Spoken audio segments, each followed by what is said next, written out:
Okay, so final, I was wrong. I was completely sold on the Sugar Show, and Merab Dvalishvili ended up shocking us. I thought, yeah, no, he was clippable in that fight. Not as much as Henry made him think, but even in the 5th round when he got hit in the stomach, I don't know if he was faking that to taunt Sean or anything, but you could tell Sean's hands were a threat. That just Merab was able to get Sean down better than I anticipated. Now, Sean did stuff a few of those takedowns, and he did do a really good job stopping some of those. But most of the attempts were successful, and Merab really was basically a bantamweight Khabib Nurmagomedov. And what is next for Sean O'Malley is you're going to get an immediate rematch.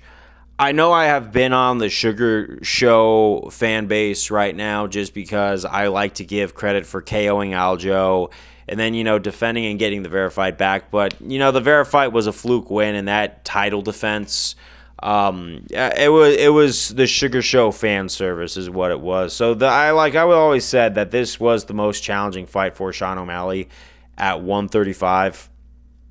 And I was right, but in a different way. Now, I thought Sean was going to prove us all wrong, that I was going to catch Merab early, but Merab was doing the takedowns early and drug him into, Titanic deep waters. It was insane. I think O'Malley, I got to be honest, though, trying to strike Merab when his back is turned, even though the clock's still going at the end of round 2, this is going to make Sean O'Malley look pretty bad, and you could tell Sean was getting frustrated. And I think this was the first time in a while that Sean O'Malley didn't really believe in himself. Usually he has this aura of self-belief, but this is the one time where I've actually seen his confidence get broken down slowly but surely. Now, obviously, he is no longer champion anymore. You got to give him credit for getting the belts. But the Ilya Topuria super fight or the Max Holloway super fight, not happening anymore. He's got to earn his way back. But Merab is definitely going to be defending that 135-pound. I just hope Merab doesn't do what Sean O'Malley was trying to do and get a 2-division championship status where he just continues to, or unless he defends the belt a number of times. That's the real kicker. If he defends the belt a number of times and then wants to move up to 145, okay, but champions have a tendency of staying at 135, one defense. I want 2 titles, because it's become kind of a gimmick when a lot of the greats beforehand just kind of defended one belt again and again and again, So I don't know. Merab kind of seems like a very, different kind of marketable character. He seems, not as, aura-like as Sean. He's still going to put butts in the seats, but Sean was the closest thing to a superstar that the UFC had. So I think, the UFC does have a bit of a superstar issue, but hey, even after Conor lost, he was still able to attract a crowd. So, it's not just about winning or losing. I think the fact that Sugar Sean has kind of made himself into a character and built himself up into the echelons more than we thought was going to happen. I got to still tip my hat off.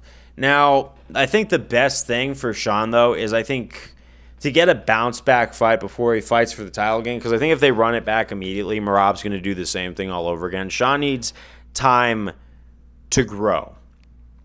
So I know that apparently, I think it's Peter Yan and Davidson Figueiredo are fighting up next. I think he should fight the winner of that fight, and then if he beats the winner of that fight, which I would actually love to see Yan versus O'Malley too. That's a fight that needs to be ran back.